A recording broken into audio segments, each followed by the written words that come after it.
Seja bem-vinda, querida! Muito bom estar com você aqui na primeira Mimadas Live de 2021. Muito bom ter a minha mestra e amiga, doutora Cristina Werner, conosco. Todos sejam bem-vindos à casa virtual das mimadas. Sintam-se em casa. E para quem não sabe quem são as mimadas, nós somos mais de 100 psicólogas e uma psiquiatra, todas especialistas em trauma, terapeutas de MDR de todos os cantos do Brasil e do mundo. Cristina, tem gente até de fora do Brasil que é mimada. Então, sintam-se todos em casa. Bom, eu vou deixar a Cristina se apresentar. Vai lá, Cristina, se apresenta aí para todos. Bom, primeiro dizer uma boa noite a todos, todas e todes, em tempo de diversidade sexual e de gênero. Uma boa noite especial para minha querida ex-aluna e amiga, parceira Aline, que está sempre comigo, doutora Aline Oliveira, querida. E fico muito feliz de estar aqui nesse grupo que você intitulou tão carinhosamente de Mimadas. E é interessante a gente pensar como a gente precisa de um mimo, né? Verdade. Especialmente agora em tempos de pandemia, como a gente precisa de um carinho, de um amor, de um afeto. Afeto é tudo aquilo que nos afeta, que nos dá significado. Então, se essa live for um mimo para todos, todas e todos que aqui estão, nós duas nos sentiremos extremamente recompensadas. Quero de pronto já agradecer, estamos aí já com 72 pessoas, agradecer algumas pessoas que passaram rápido, que já vi alunas, ex-alunas, amigas da terapia de família, amigas do MDR, amigas da sexualidade, amigas do gênero. Que bom ter amigas e amigos, né, de tantas partes tão distintas, né? Então é bom da gente estar aqui junto. Vamos fazer um diálogo, né, Aline? É isso aí. E esse tema tem coisa para a gente bater papo, né, Cristina? É verdade. É um tema infindável. Primeiro porque a cada momento histórico que nós estamos vivendo, temos desafios diferentes que as mulheres enfrentam, né?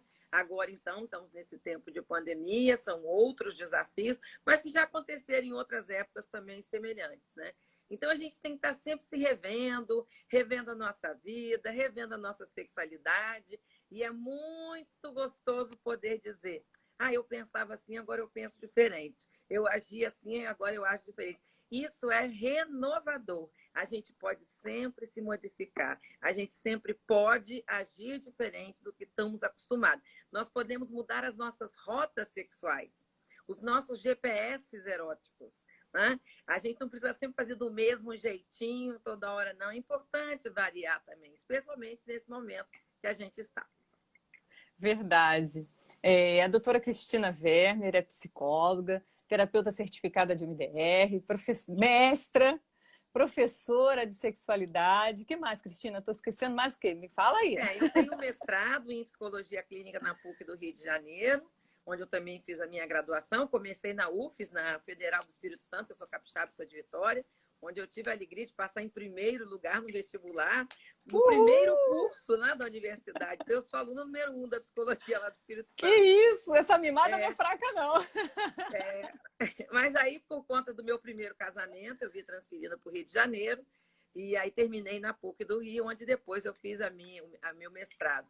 Também eu tenho especialidade, né, a especialização, na verdade, em gênero e direito na Escola da Magistratura do Estado do Rio de Janeiro, junto com a galera grande que eu amo tanto do direito. Eu adoro cotejar outras graduações.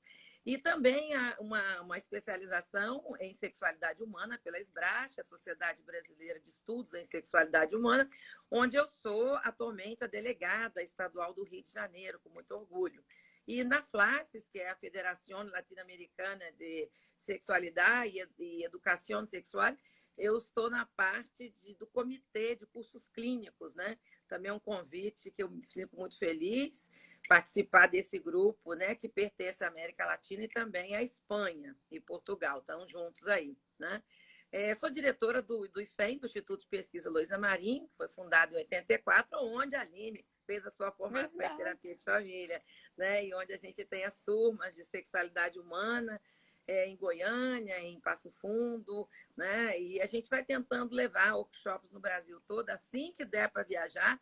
vamos estar juntos nesse Brasilzão gostoso, né? Vamos fazer de tudo para a gente conseguir sobreviver até lá. Muito bom. E eu sou a psicóloga Aline Oliveira, também conhecida como a Mimada Mor. Que beleza! Também conhecida como a bom. Mimada Mor. É muito bom. Cristina, já estamos chegando quase a 100 pessoas. Olha que coisa linda. Boa. E não para de subir o número. Ótimo. Vamos lá, então. Vamos Cristina, lá. eu queria que você começasse falando para a gente, né, quais são as influências culturais e sociais na sexualidade da mulher.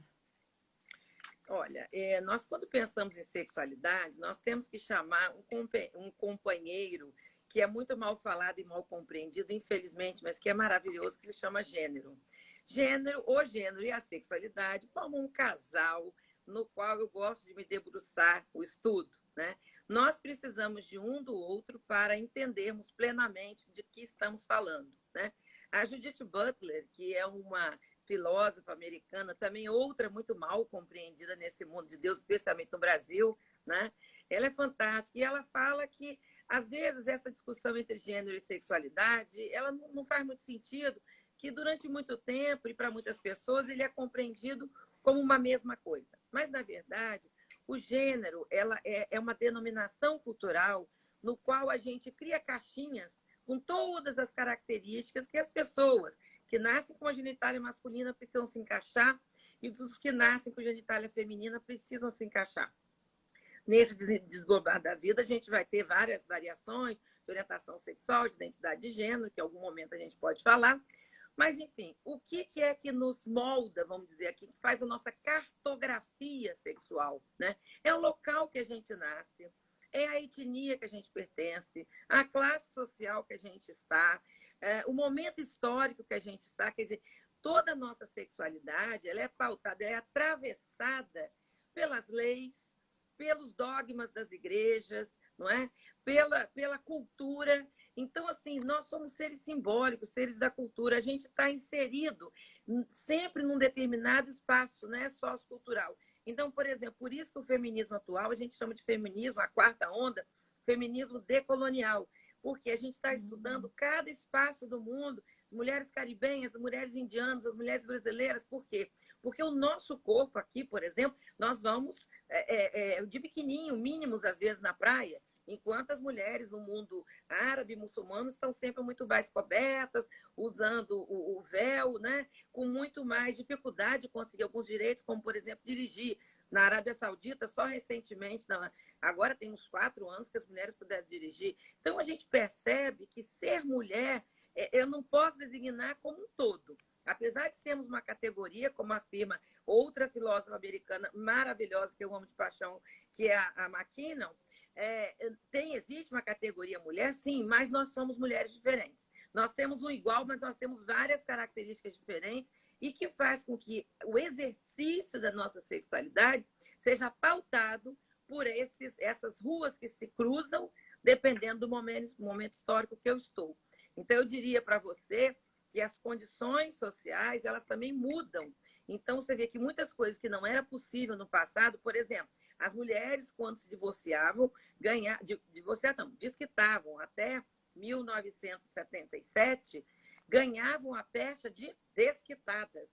Isso era um entrave para a sexualidade delas, porque elas não tinham a oportunidade de viver a plenitude de sua sexualidade, porque socialmente, culturalmente, eram vistas como apátridas, não pertenciam mais à pátria daquela sociedade, daquele mundinho extremamente hipócrita, onde muita gente pulava cerca, mas dizia que era fiel, não é? Muita gente vivia casamentos horrorosos, mas não terminavam, porque ficariam meio que num limbo social, né? A partir de 77, com a lei do divórcio, que veio de um senador, Nelson Carneiro, um dos poucos bons que a gente teve por aqui, né?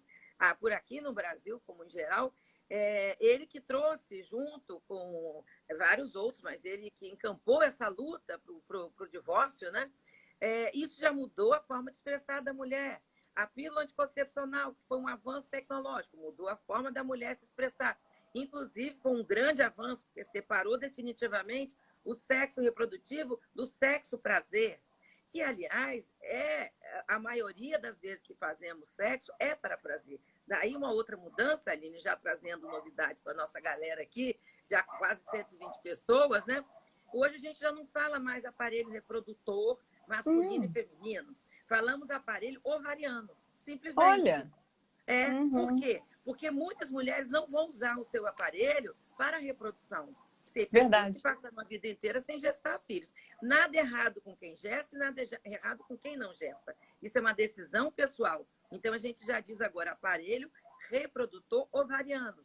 E por que não mais feminino? Porque os homens trans muitas vezes não retiram do seu corpo o útero e o ovário. Eles bloqueiam a produção de hormônio. Então, você tem útero e ovário do tal aparelho reprodutor feminino dentro de um corpo masculino. Então, a gente não deve denominar assim. A mesma coisa, o oposto. Já não dizemos mais aparelho reprodutor masculino, porque muitos homens não gerarão filhos. E também, as mulheres trans, muitas delas, inclusive, não fizeram cirurgia de redesignação sexual e mantém seu pênis para sua prática sexual. E tem vesícula seminal, tem próstata. Então, assim, eu não posso falar de um aparelho reprodutor masculino dentro de um corpo que é feminino. Então, a gente vai se adaptando. Eu, como filha de professor de português e latim, eu adoro ir na origem das palavras e no significado que elas têm. Para a gente parar de ser tão mal. Eu diria que nós somos, às vezes, muito mal. O mal com o outro, com o estranho, com o diferente, como se a gente tivesse ser tudo igual. Aí ia ser muito chato, Aline, se a gente fosse todo mundo igualzinho. Vive essa diversidade, né? Eu já dizia que toda unanimidade é burra, eu diria feia. Que é maravilha a gente ter etnias diferentes, maneiras diferentes de se apresentar, que é a nossa expressão sexual de gênero, não é? É a nossa forma de falar, os idiomas, como é interessante tudo isso. Para que essa mesmice? É muito chato você querer legislar na vida do outro, enquadrá-lo numa caixinha, né? Nesse código que a gente recebe quando se denomina menina, é menino. Não, vamos deixar com que as pessoas também fala como do homem, sim. O homem, a gente fala aparelho testicular. Obrigada, Suelen, querida. Beijo que você está aí. O homem é aparelho testicular e a mulher aparelho... Quer dizer, não mais a mulher. O aparelho dito aparelho reprodutor feminino, hoje é aparelho ovariano. E o aparelho dito reprodutor masculino, hoje é aparelho testicular. Ponto final, todo mundo se sente contemplado. E à vontade, que é isso que nós temos que buscar. Que todas as pessoas estejam à vontade na vida. Nós não podemos deixar ninguém constrangido em público. Aliás, isso é um preceito judaico maravilhoso. Muito bom, muito bom. Falando em corpo, né? Como gostar, aceitar e viver a sexualidade com o corpo que se tem? Bom, que bom que a gente tem corpo, né? Porque toda a nossa expressão de afeto, de sexo, de gênero, passa pelo corpo, né? O corpo, ele é a nossa roupa, né? Nosso invólucro. É o invólucro das nossas emoções, é o invólucro das nossas sensações físicas, não é? Então, assim, esse corpo, graças a Deus, ele vai se modificando. Imagina se nós tivéssemos o mesmo corpo, a mesma cabeça, a vida inteira igual. Eu gosto quando alguém fala, né, pra gente assim, nossa, como você mudou. Eu digo, graças a Deus, não é? Evoluí, caminhei, porque isso faz parte da vida. O problema é que nós vivemos uma ditadura da beleza, né? A Naomi Wolf fala disso, inclusive. Nós vivemos um mito da beleza, uma ditadura da beleza, que exige que a gente esteja sempre dentro dos padrões que ditam para a gente. Aspa, quem dita? Homens. Quem são os maiores costureiros? Homens. A Coco Chanel foi uma das pioneiras e únicas, porque a moda, basicamente, é coordenada também pelos homens, né? Então, o espartilho, por exemplo, que era um objeto da moda, quase matava as mulheres, porque é uma coisa absurda, deformava os órgãos. Verdade. Eu vi uma vez num museu na Alemanha como ficava internamente os órgãos das mulheres. Então, nosso corpo ele sempre foi subordinado pela igreja e pelo Estado, né? Ambos roubaram um pouco da gente o nosso saber, né? Das antigas mulheres que dominavam as artes, da ciência, né? A Silvia Frederici mostra isso muito bem, né? Nós tínhamos o nosso caldeirão, que a gente salvava vidas e que também conseguimos cuidar da não reprodução sem vontade, vamos dizer assim, né? Só que os homens se apropriaram desse conhecimento e se criou a medicina e a gente ficou sem esse saber.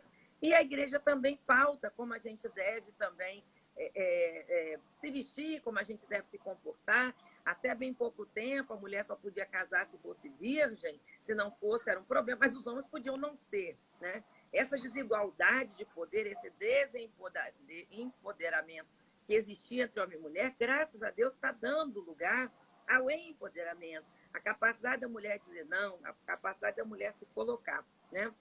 Mas voltando à sua pergunta, né, em relação ao corpo, outra coisa que eu queria dizer é que feminilidade não tem nada a ver com fertilidade.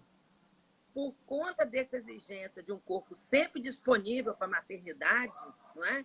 Quando a mulher não gesta, quando ela não pare, quando ela não deu essa contribuição, vamos dizer assim, para a humanidade, ela é desprovida desse lugar do feminino, mesmo antes, né?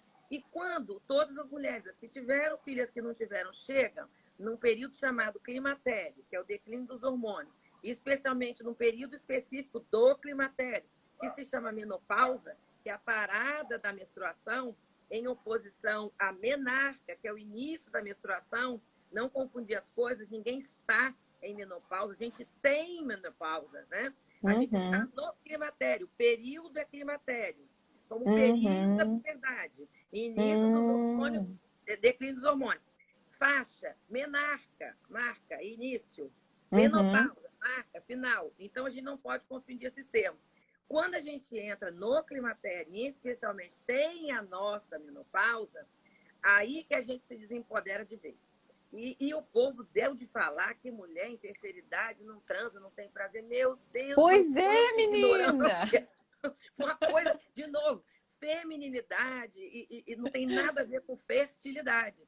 O problema, como diz a Mary Joy Frog, também é uma jurista americana maravilhosa, ela fala, e a Carol Pateman também fala disso, que nós sempre temos um corpo que é, primeiro, extremamente disponível, né? E vulnerável para ser passado à mão, como os brasileiros fizeram muito mal feito lá na Rússia, com aquela Rússia, que coisa feia, uma vergonha nacional, esses homens brasileiros, né, que vão para lá para sediar uma russa toda simpática, dando ajuda. Horrível foi esse episódio.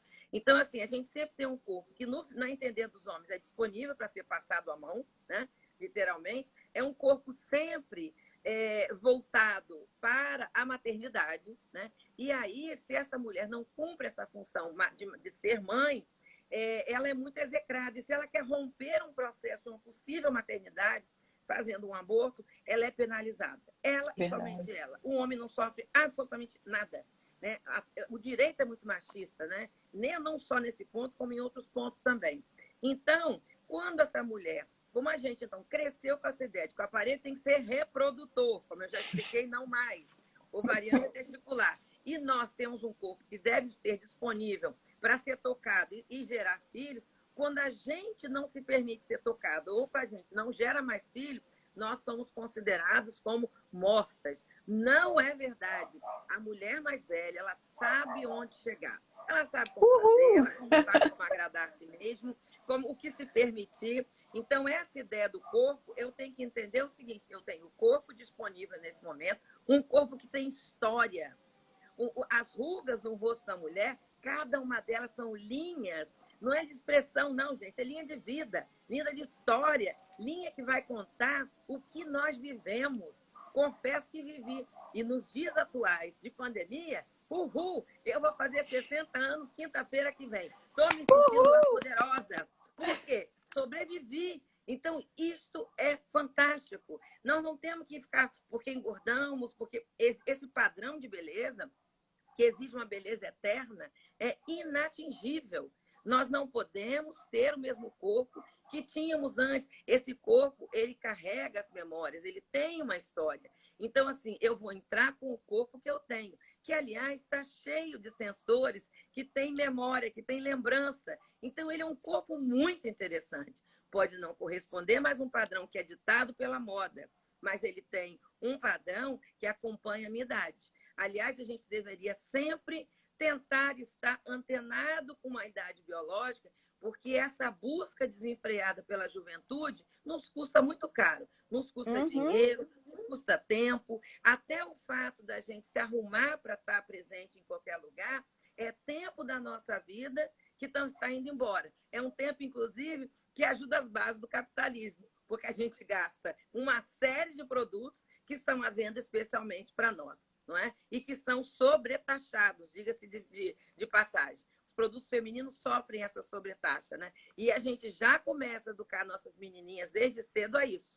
A gente vê muita coisa de menina e loja de menina muito mais do que de menino. Temos que repensar essa questão, inclusive, dos brinquedos, para que a gente tente realmente construir uma infância com mais igualdade entre meninos e meninas. Começa tudo desde cedo. Verdade. E já que nós estamos falando, né, a respeito da sexualidade da mulher na terceira idade, no climatério, estamos passeando por aí, né? O que muda, Cristina, na vida sexual da mulher a cada fase da sua vida, né? O que vai mudando em cada fase que nós vamos passando? Bom, quando a gente nasce, o nosso corpo ele está, como um corpo de um menino também, em busca de explorações sensoriais, de conhecer o mundo. Precisamos de um outro adulto significativo. Eu dizia antigamente um adulto significativo para nos apresentar o mundo, né? Porque entre eu e o mundo tem sempre um adulto que o media, né? Como bem trouxe Vygotsky na sua teoria. Porém, hoje em dia, eu costumo dizer que a gente precisa de um adulto significativo, afetivo e responsável. Porque o que a gente está cheio de adultos irresponsáveis, violando corpos de criança, é um absurdo. Então, eu diria que precisa ter esses 3 critérios. Afetivo, que precisa ter afeto, ter amor nesse cuidado com a criança. Responsável e que seja significativo para apresentar o mundo para essa criança. Inclusive, a gente precisa muito da figura do pai. Segundo o nosso pai Freud nos mostrou, a sexualidade da menina passa muito também pela presença desse pai na sua vida, não só da presença da mãe, né? Bom, mas aí praticamente a vida sexual começa na puberdade, que é a fase biológica, a parte biológica da adolescência, né? A gente tem 3 fases, a social, a psicológica e a biológica a puberdade. Quando começa a produção hormonal, a menina começa, então, já que estamos falando especialmente de sexualidade feminina, né? A menina começa, então, a ter o desenvolvimento dos caracteres sexuais secundários, né? Que em primeiro lugar, normalmente a grande marca é a menarca, né? Quando a menina entra, né, para o mundo, vamos dizer assim, começa a viver uma construção, uma co-construção social com as demais mulheres da sua vida sexual, dos seus hormônios, da sua feminilidade. É muito legal quando uma menina entra na puberdade, né, entra especialmente se tem a sua menarca. Seria muito legal que todas elas ganhassem flores, ganhassem parabéns, né? Bem-vindo para um time que está ganhando, um time de poderosas, né? Porque é importante a gente trazer, não aquela coisa, nossa, menstruação, que horror, né? Monstruação. Não, sinal que seu corpo está funcionando, sinal que você está viva, que coisa fantástica, né? Que bacana. Bom, com essa produção, ela vai ter a menarca, a primeira menstruação, a telarca, que é o aparecimento do broto mamário, que são aqueles 2 pontinhos no seio, né? Começam a dar as carinhas, né? Já pede o primeiro sutiã. E ela vai ter também a pubarca, que é a produção dos pelos pubianos, geralmente em forma de um triângulozinho, né? Enfim, essas características da menina vão fazendo também que ela tenha uma certa... A cintura faz uma certa curva, a anca se pronuncia, não é? Às vezes aparece também algumas espinhas, enfim. E ela começa a dizer presente para o mundo, aqui estou eu, né? É muito importante que precisamos compreender uma fase que a menina pode ter um certo retraimento, especialmente quando aparece o peitinho. Às vezes elas ficam meio encurvadas, não querem mostrar, outras têm prazer, né? Exibem. Cada um vai ser do seu jeito, né? E nesse momento, com essa produção desses hormônios sexuais, começa também a haver um certo interesse pela atividade sexual, pela procura da parceria. É nesse momento, inclusive, que muitas meninas se percebem homoafetivas, outras se percebem heteroafetivas. A orientação sexual, que nós temos a heteroafetividade, a homoafetividade, a biafetividade, a pansexualidade ou panafetividade e os assexuais, ou as assexuais, começa nessa fase. também nessa fase, muitas vezes a adolescente ou adolescente se percebe não em conformidade com o sexo que foi designado, ou melhor, com o gênero que foi designado ao nascer. Quando pai e mãe, a equipe médica vira genitália, sendo em presença de vulva, vai ser menina, sendo em presença de pênis, vai ser menino. Nessa fase, onde o corpo começa, os hormônios começam, a menstruação começa, para quem tem uma vivência transgênero, é um horror, é um sofrimento muito grande. E nós, psicólogas, nós precisamos, né, psicólogas e psicólogos que podem estar aí nos ouvindo, né, nós temos que ter muito cuidado, muito tato no acolhimento dessa população LGBTQI. Quem não tiver, encaminhe, por favor. Ninguém é obrigado a trabalhar com autista, com adolescente, com idoso ou com LGBTQI. É melhor você não trabalhar se você não se sente à vontade, tá? Mas procure fazer uma formação, entender o que possa estar faltando na sua compreensão, né? Por quê? Porque essas pessoas passam um dilema muito difícil. Essa transição não é um apagar e acender de um interruptor, né? É toda uma mudança que envolve, né, essa caixinha do gênero. Tem pessoas que, nesse momento, se sentem à vontade em fazer essa transição dentro da binaridade dos polos, masculino e feminino. Eu nasci menino, transito para o polo feminino. Eu nasci menina, transito para o polo masculino. Mas tem pessoas que não se veem contempladas nesses dois polos. São as pessoas que não estão em conformidade de gênero.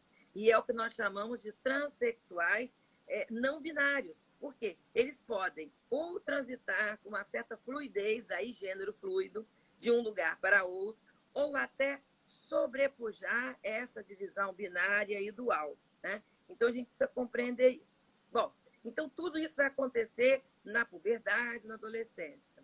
A partir do momento em que a pessoa vai ganhando um pouco mais de corpo, na juventude, geralmente essas pessoas começam a ter parcerias sexuais, que podem ser as mais variadas. Algumas pessoas não têm. Eu tenho pessoas que eu conheço que ainda não tiveram uma primeira experiência sexual aos 20, 25, nenhum problema, ok?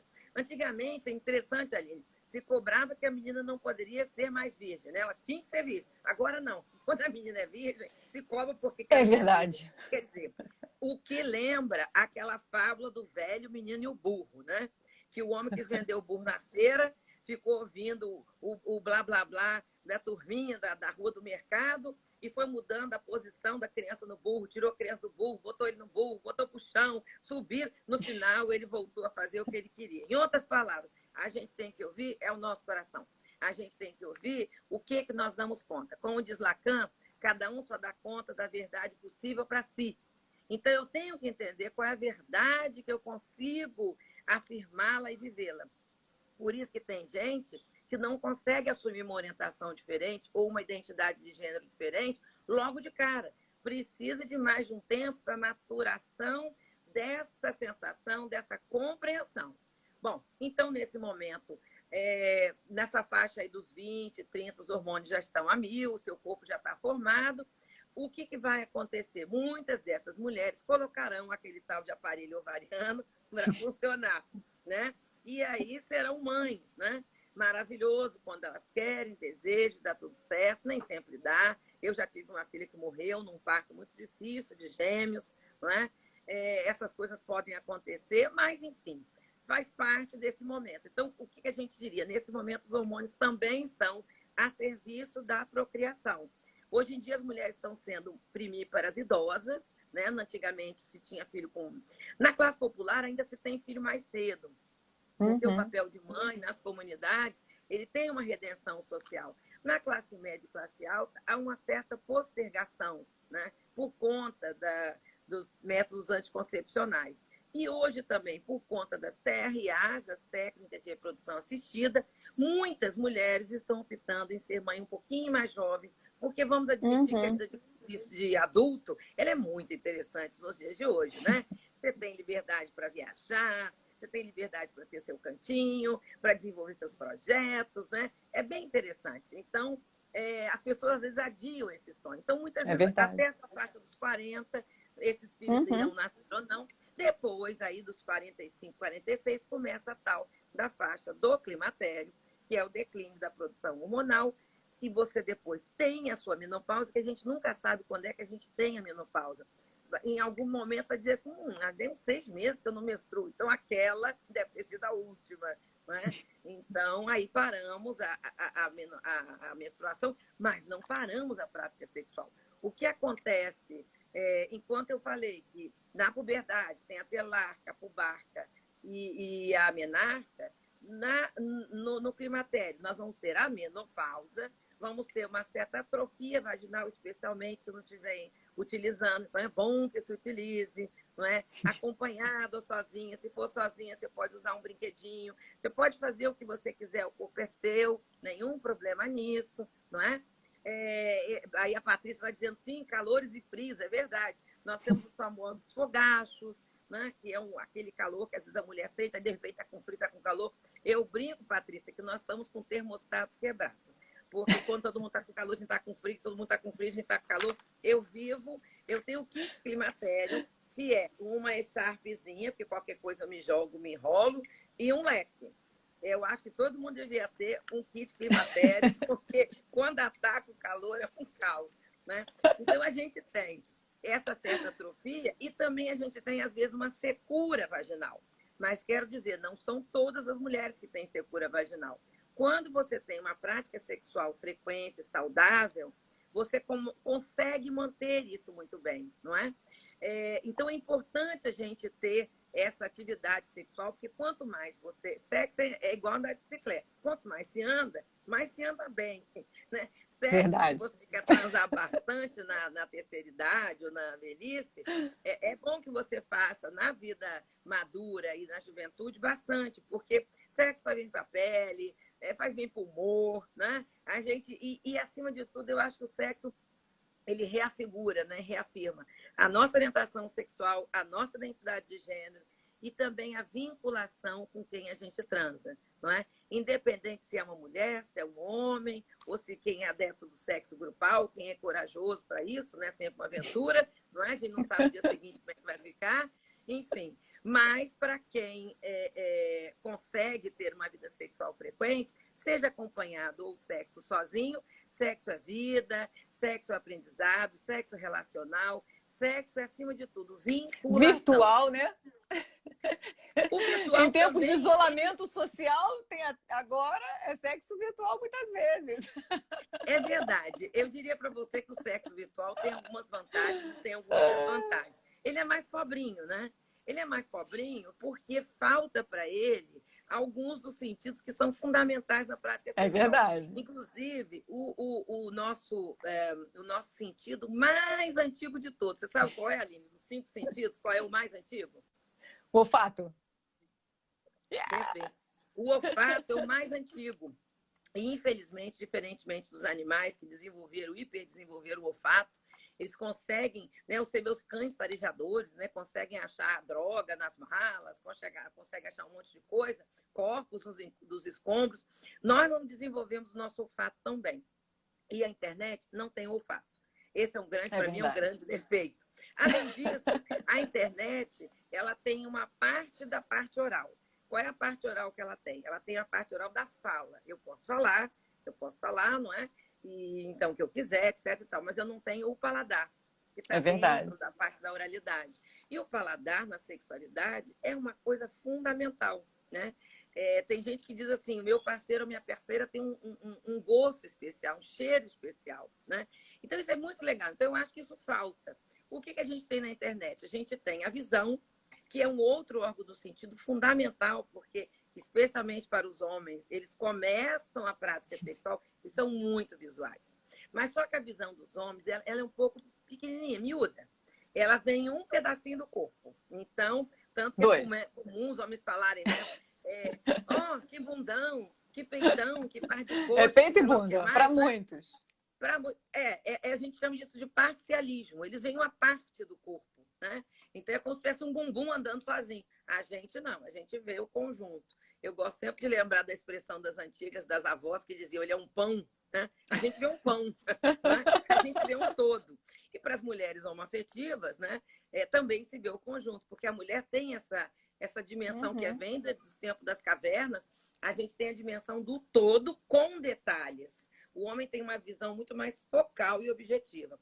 Por isso nós somos complementares, por isso nós precisamos estar uns com os outros. A visão da complementariedade de homem e mulher é fantástica. Eu sou uma feminista que eu luto para combater a masculinidade tóxica e elevar todas as pautas do feminismo, que a gente precisa ainda lutar porque a gente está muito em desvantagem. Não acho que a gente tem que declarar morte aos homens, não. Vamos acolher os homens, porque se gênero é relacional e se sexualidade é relacional, caramba, eu só vou ter uma boa relação sexual e uma boa relação de gênero se esses gêneros entre si possam conviver em harmonia, com respeito mútuo, senão a coisa não vai rolar. Né? Então é isso. Então, terminando essa parte hormonal, eu só recordando, o fato de eu ter menos hormônio produzidos naturalmente não quer dizer que eu não tenho uma boa vida sexual. Tem mulheres, Aline, que precisam fazer reposição hormonal.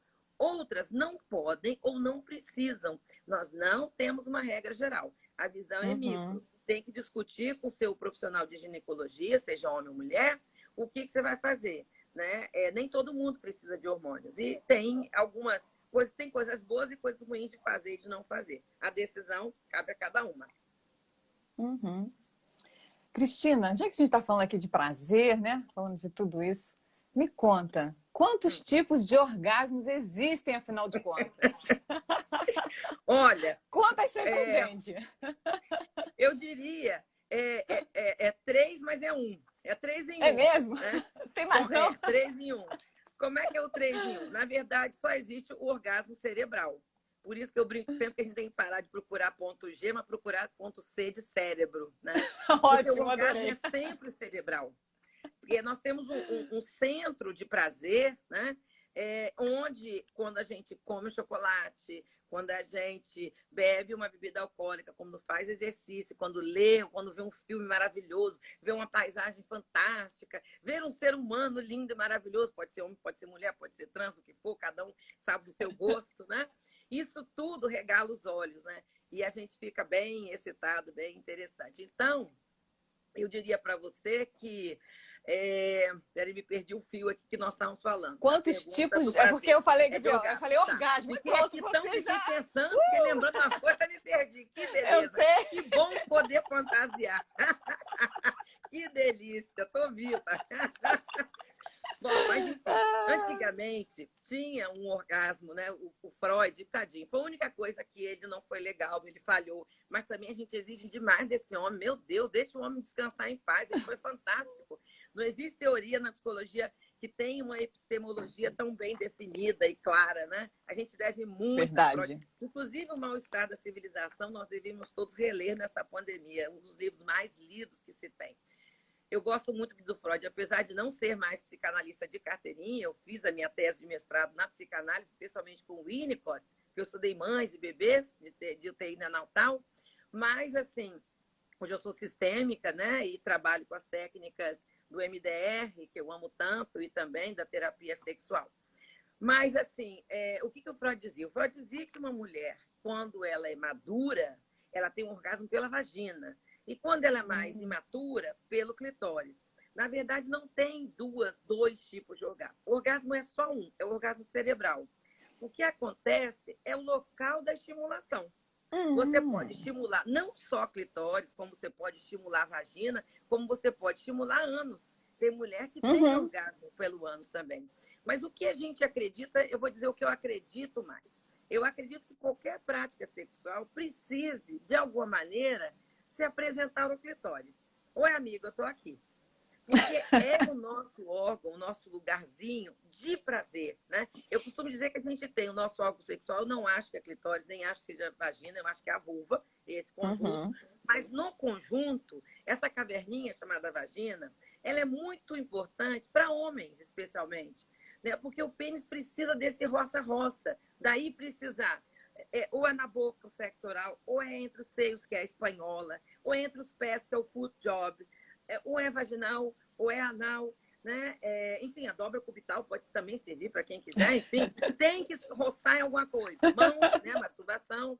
Mas a mulher não. A mulher precisa ser tocada nesse clitóris, ponto. Ah, mas eu adoro vagina, doutora. Sim, a vagina é muito importante para o homem e para a mulher, na prática sexual também, para as lésbicas. Por quê?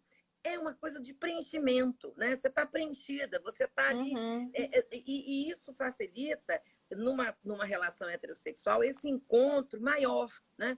Então, é interessante. Mas a vagina tem muito poucos receptáculos para o prazer. Na verdade, o clitóris, que foi dissecado, estudado mais devidamente só no século passado, olha que loucura.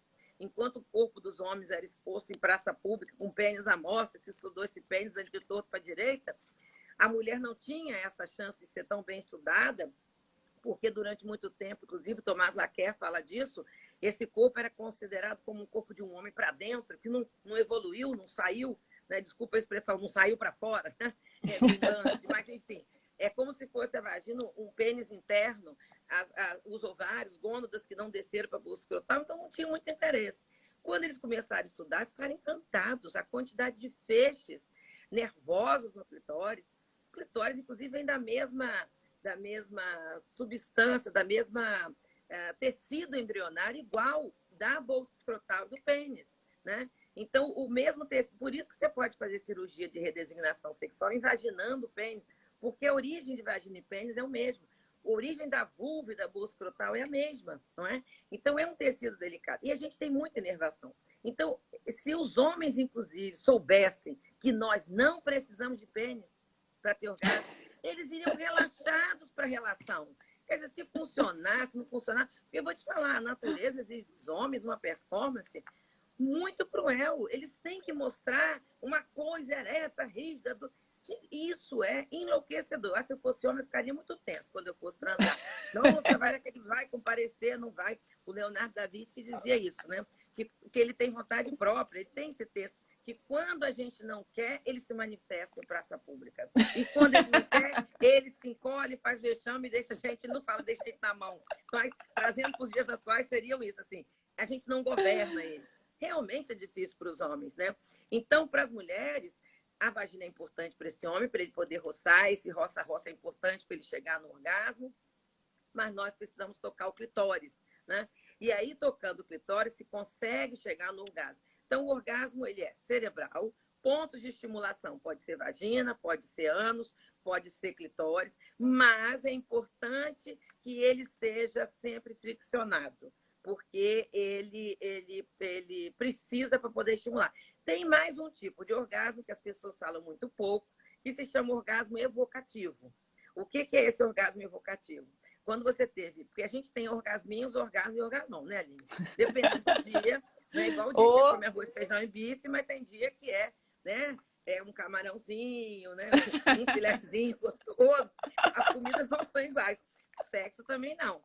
Tem dia que ele é mais intenso, tem dia que é mais ou menos. É verdade. Então, nos dias intensos, quando você tem um orgasmo muito grande, e a bem da verdade, um bom orgasmo precisa de uma boa estimulação, e para isso é importante que a gente tenha fantasia sexual, né? Quando você consegue ter um bom orgasmo, você consegue, dentro de 48 horas, 2 dias, evocá-lo. Então, se você se fechar os olhos, se concentrar, lembrar, né, com tudo, com a sua memória, nessa linha sináptica de memória, né, você consegue sentir. Se a gente tem essa memória desgraçada para trauma, que parece que foi ontem, né? Tanto que a Francine Shapiro diz, deixa o passado no passado, onde ele pertence, não fica trazendo para o presente como a gente traz e nos trava, né? A mesma coisa as memórias positivas. Nós podemos evocar um orgasmo, e isso é fantástico. Então, assim, é muito importante a gente lembrar bem dos orgasmos.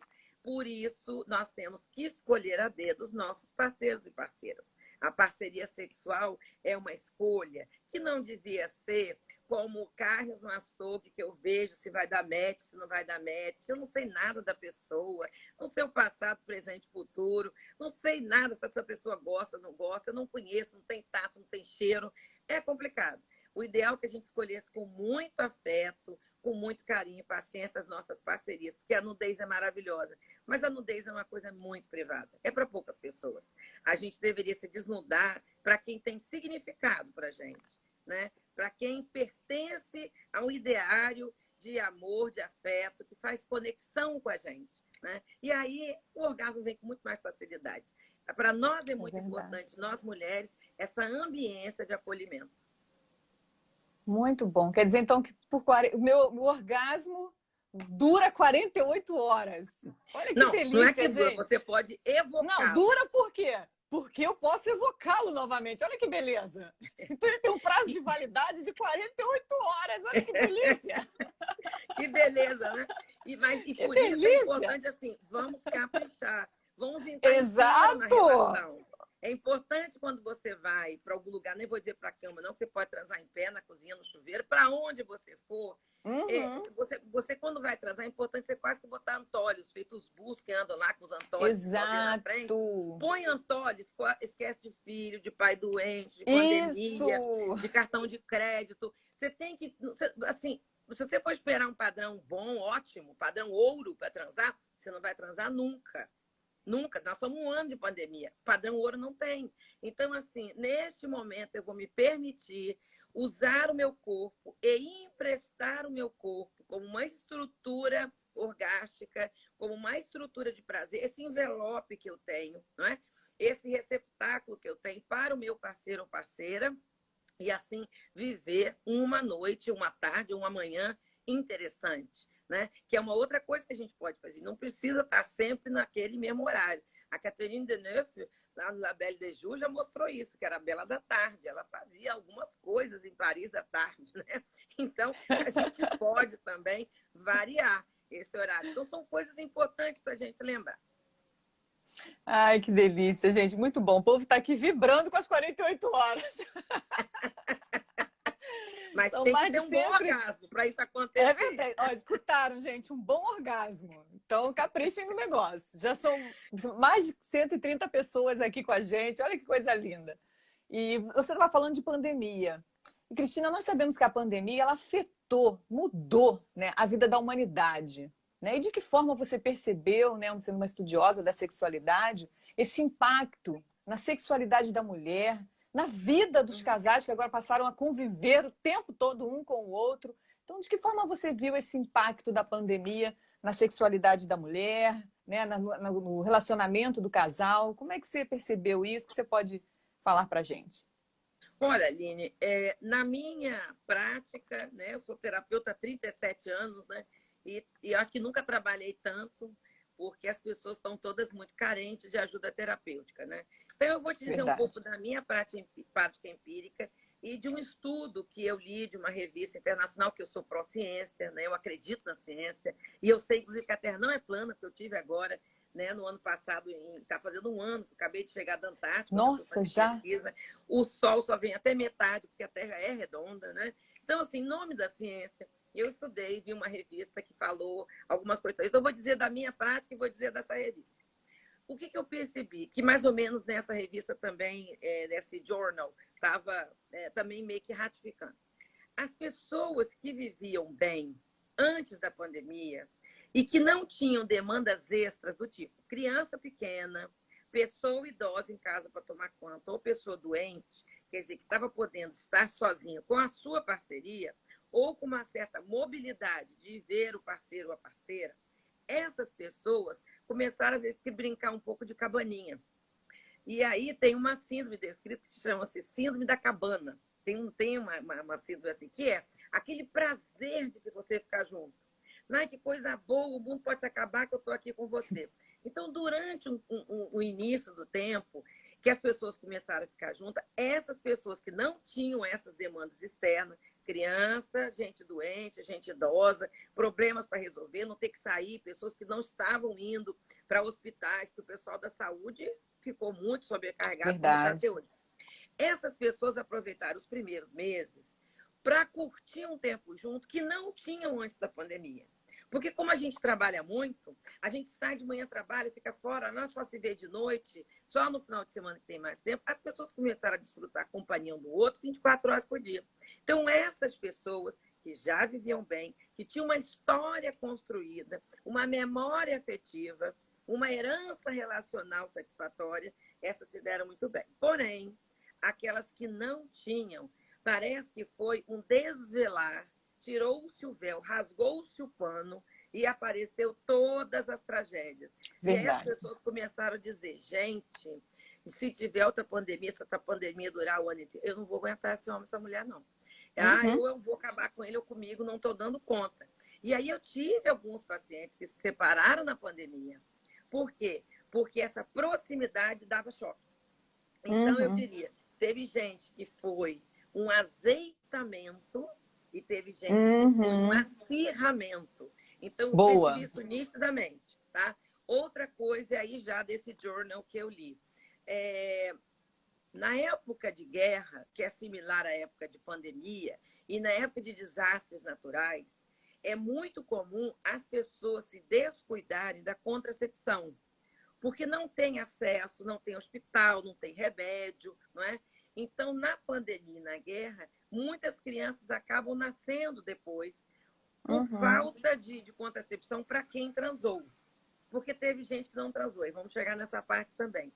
E curiosamente, agora, na pandemia, também as pessoas deixaram de fazer uso de método contraceptivo. Não se sabe por quê, porque estavam, teoricamente, disponíveis, apesar de que os serviços estavam fechados. Então, houve também uma diminuição do uso de métodos contraceptivos. Em relação à frequência sexual, de novo, aqueles que estavam juntos, estavam bem, aumentou. Aqueles que brigaram, diminuiu. E aqueles que dependiam de encontrar parceiros ou parceiras ficaram mais impedidos. Por quê? Verdade. Porque existe uma... Eu criei um termo nessa pandemia que eu comecei a chamar de casais Covid discordantes e casais Covid concordantes. O que são os casais Covid discordantes? Né? Eu dei até uma entrevista para a Carol Ito, da revista Abril, na revista Trip, falei sobre isso. O que eu chamei de casais Covid discordantes no início era aquele casal que um pegou e o outro não pegou. Então, esse fato também separou um pouco as pessoas. Eles eram discordantes porque um já tinha os anticorpos, outro não. Então, você não podia sair, um podia. Isso limitou um pouco. Na atualidade, eu passei a mudar essa designação de casal Covid discordante para aquele casal onde um parceiro ou a parceira é a favor da ciência, é a favor do uso de máscara, é a favor do isolamento social, e o outro que é negacionista, que não acredita em distanciamento social, não acredita em máscara, não acredita em álcool gel. E aí tem uma briga danada, porque esse quer sair e o outro não quer sair. Entendeu? Então, isso também causa uma confusão. Então, essas pessoas que não têm, ou que são casais Covid discordantes, ou que dependem de encontrar uma parceria, né, essas pessoas também tiveram menos sexo, porque causou muita confusão, né? Então, assim, eu diria que afetou dessa maneira. Outra coisa é a questão também da vontade de transar. Quando você começa a ver muita tragédia, e basta a gente ligar a televisão, ouvir um podcast, ler um jornal, os números estão alarmantes. Nós estamos num descalabro muito grande, especialmente aqui no Brasil, não é? Isso também abaixa o nosso moral, abaixa o nosso tesão. A gente fica que tesão é energia de vida. E nós estamos numa época que Thanatos resolveu sair da caverna e aumentou o número de armas, o número de balas para cada pessoa, o número de pontos na carteira, não é? Aumentou tudo para a morte, não para a vida. Então, quando você pega este conjunto de medidas pró-morte, isso abaixa a nossa moral, a nossa libido, a nosso tesão. Então, eu acho que também está muito difícil concorrer com as notícias. Por isso que tem hora que a gente precisa se desligar, se alienar e tentar viver um pouquinho esse mundo, um mundinho, se reabastecer de energia e voltar para o mundão. O mundão está muito feio, está muito triste, está muito, eu diria, desumano, no sentido mais amplo que você possa. Nós estamos vivendo o que umas filósofas do feminino chamam de banalização do mal. Nós estamos vivendo essa banalização do mal. Então, assim, é como se o mal não nos afetasse. Quando cai um Boeing, a gente fica numa situação, nossa, de penúria, porque nos afeta muito, a gente se assusta. Mas estão caindo 6 Boeings por dia no Brasil. E a gente não se toca mais. em parte por uma defesa. Porque se a gente olhar muito, né, o processo de negação, ele é um pouco protetivo nesse aspecto, né? Não vou pegar, não é bem assim, né? Eu tô protegida, sei lá, não acredito nisso, né? Mas, assim, nós não podemos deixar de olhar. Mas se a gente olhar demais, nós vamos entrar em burnout. E nós não vamos conseguir levar adiante. Então, como tudo na vida, como já diziam os gregos, a sabedoria está no meio. Então, participe das notícias, veja, opine, depois volte para o seu mundinho, se reabasteça, veja as pessoas que você ama, faz uma live, conversa, como agora, nós, tanta gente amada que nós estamos aqui vendo, não é? Nossa. Se reabastece, volta para o mundo, volta para o mundinho. Essa dialética, ela é fantástica, ela é necessária. Eu não posso ficar só com a chapa quente, eu tenho que, de vez em quando, sair para esfriar, porque senão ninguém aguenta. Mas sair para esfriar não é aglomerar. De máscara, de preferência, quando tiver que sair. Fazer um sexo gostoso, conversar com as amigas, com os amigos, enfim. Bom, nosso tempo acabou, né? Com 134 pessoas participando conosco. Gratidão a todos que estiveram presentes. Gratidão, Cristina, porque trouxe muito conhecimento para todos nós nessa noite, nessa live. Muito obrigada pela sua disponibilidade, pelo seu compartilhar. Como sempre, é uma aula maravilhosa. Pode falar, Cristina, para você se despedir do povo. Quero também agradecer a presença de todas as pessoas que estão aqui, né? Mais de 130 pessoas, que coisa boa, que as pessoas deixaram de ver o noticiário, que geralmente é esse horário, né? Para estar conosco aqui agora. Então, assim, o meu beijo enorme. Eu não vivo sem vocês, porque vocês é que fazem a gente, né, Aline? É verdade. Se chamar pelo nome, a gente não existe, né? Então, que bom ter vocês aí presentes, poder compartilhar, estar junto. Saudade enorme de todo mundo e saudade enorme de você. Só gratidão pelo seu convite. Foi um mimo muito grande para mim e eu espero que, especialmente as mimadas, tenham sido contempladas também com essa fala. Muito obrigada, Aline. Vou estar sempre à sua disposição.